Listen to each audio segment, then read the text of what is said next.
Okey, jom kita terus bincangkan hal ni. Selamat datang ke penerangan khas di mana kita nak rungkaikan bagaimana rang Undang-Undang Pekerja Gig 2025 yang baru kat Malaysia ni atau Akta 872 bakal mengubah hidup anda secara total sebagai seorang rider. Bagi anda yang hari-hari cari makan atas jalan, menghantar makanan atau bungkusan, hujan dan panas, perbincangan kita hari ni memang khusus untuk anda.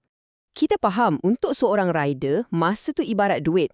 Jadi, untuk pastikan masa anda berbaloi, kita bahagikan penerangan ni kepada 6 bahagian pantas. Realiti harian anda, hak baru di bawah Akta 872, isu gaji dan keselamatan akaun, perbandingan undang-undang serantau, cara nak selesaikan pertikaian dengan platform, dan akhir sekali, macam mana nak tebus manfaat baru anda.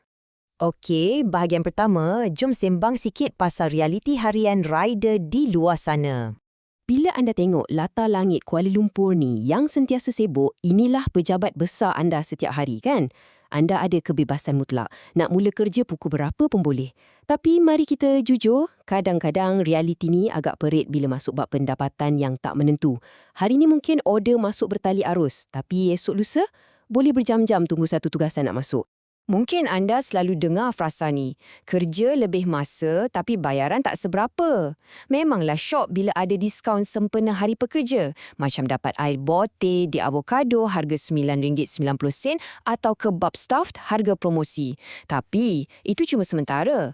Apa yang anda betul-betul perlukan untuk jangka masa panjang ialah jaminan kestabilan kerja, bukan sekadar diskaun sekali-sekala. Betul tak?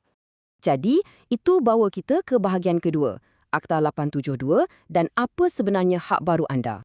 Bermula dengan sasaran pelaksanaannya pada Mac 2026, segalanya bakal berubah. Ini bukan sekadar janji kosong atas kertas kerajaannya. Perkara ni pastikan ketelusuran mutlak untuk anda. Bayangkan, sebelum anda tekan butang terima kat telefon tu, platform wajib bagi maklumat yang sangat jelas tentang tugasan dan berapa sen yang anda akan dapat. Tak ada lagi isu algoritma tersembunyi yang buat rider pening kepala. Anda juga akan dapat kontrak yang sah di sisi undang-undang serta perlindungan penuh daripada sebarang diskriminasi. Ini betul-betul akan bagi impak pada potensi pendapatan harian anda. Dan yang paling penting kat sini, anda ada kebebasan sepenuhnya. Undang-undang baru ni secara tak langsung menghadkan kawalan platform ke atas anda.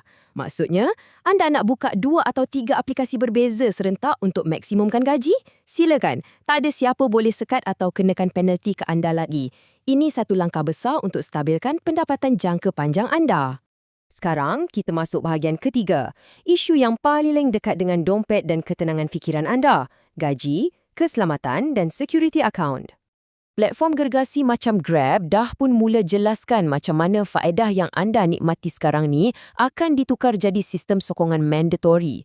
Dulu mungkin benda-benda ni sekadar inisiatif syarikat je, ikut budi bicara diorang. Tapi sekarang tak lagi. Semuanya mesti mematuhi garis panduan undang-undang yang ketat, yang bermaksud wujudnya rangka kerja pendapatan yang lebih adil dan telus serta proses rayuan yang jauh lebih kukuh untuk anda. Kat sinilah wujudnya satu game changer besar, Majlis Perundingan Gig. Ini bukan majlis biasa-biasa tau. Ia gabungkan wakil pekerja, platform dan pihak kerajaan. Buat pertama kalinya, rider macam anda ada tempat secara langsung di meja rundingan untuk tentukan standard gaji minimum masa depan. Tak perlu lagi bergantung bulat-bulat pada sistem algoritma yang kita sendiri tak faham macam mana diorang kira. Akhirnya, suara anda diambil kira. Ini mesti berita yang paling anda tunggu-tunggu. SIFA penyaktivan akaun tanpa sebab yang munasabah. Era di mana anda bangun pagi je, tiba-tiba tengok akaun kena gantung tanpa sebarang penjelasan, itu dah berakhir. Undang-undang baru ni wajibkan ketelusuran mutlak dan mewujudkan sistem amaran yang adil. Kalau ada sebarang tindakan tata tertib, platform kena bagi tahu sebab yang jelas dan anda ada peluang dan hak yang sah untuk bela diri. Bahagian keempat, mari kita tengok sekejap landscape Undang-Undang Pekerja Gig di peringkat serantau. Untuk faham betapa besarnya impak Akta 872 ni, kita kena sedar yang kita tengah saksikan satu peralihan yang sangat besar di seluruh Asia Tenggara. Cara syarikat imbangkan keuntungan perniagaan dengan hak pekerja mula berubah dan negara jiran kita pun dah mula ambil tindakan. Cuba kita bandingkan sikit pendekatan kita dengan diorang. Dekat Singapura, di bawah Akta Pekerja platform mereka, diorang fokus pada caruman wajib CPF dan pampasan kecederaan kerja. Dekat Filipina pula, diorang tekan pasal kontrak bertulis yang ketat. Tapi di Malaysia, menerusi Akta 872 ni, pendekatan kita unik dan agak menyeluruh. Kita gabungkan jaringan keselamatan sosial melalui perkeso, disekalikan dengan akses terus ke majlis perundingan dan tribunal khas untuk menyelesaikan sebarang pertikaian. Macam yang pakar perundangan dari Rajah Enten sebut, gelombang perundangan serantau ni jelas buktikan satu perkara. Melayan rider dengan adil bukan lagi satu pilihan. Ia dah jadi standard undang-undang yang wajib dipatuhi. Jurang perlindungan yang selama ni membelenggu pekerja bebas akhirnya semakin tertutup. Masuk ke bahagian kelima, macam mana nak selesaikan pertikaian kalau platform masih buat hal? Anda sekarang ada saluran yang sangat jelas dan tak membebankan kalau timbul masalah. Mula-mula, gunakan je saluran rayuan dalam aplikasi platform.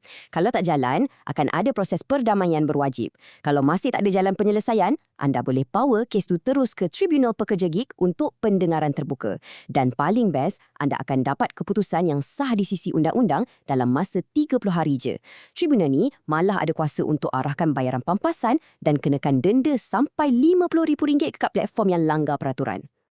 Akhir sekali, bahagian ke-6, senarai semak tentang cara nak akses manfaat baru anda. Macam mana nak aktifkan semua perlindungan ni? Senang je, ikut 4 langkah ni. Pertama, tunggu arahan rasmi daripada platform anda untuk proses pendaftaran. Kedua, daftar untuk skim keselamatan sosial melalui perkeso. Ketiga, semak tetapan dalam aplikasi anda untuk pastikan pemotongan caruman wajib tu berjalan lancar. Dan akhir sekali, sentiasa sahkan status pelindungan anda tu aktif. Platform sebenarnya diwajibkan oleh undang-undang untuk mudahkan proses pemotongan ni. Jadi, dengan langkah ni, anda dah sediakan jaring keselamatan kalau apa-apa berlaku masa bekerja di jalan raya. Jadi, dengan kuasa yang ada pada Akta 872 ni, persoalannya macam mana anda nak gunakan hak-hak baru ni untuk bina masa depan yang lebih terjamin mengikut termana sendiri. Ketelusan algoritma, kebebasan tanpa ikatan, perlindungan perkeso dan tribunal baru semuanya ada kat tangan anda sekarang untuk kerja dengan lebih bijak dan selamat. Kestabilan yang selamanya anda cari akhirnya telah didukung oleh undang-undang. Terima kasih sebab luangkan masa dengan penerangan ni. Terus kaji hak anda dan terus berhati-hati di jalan raya.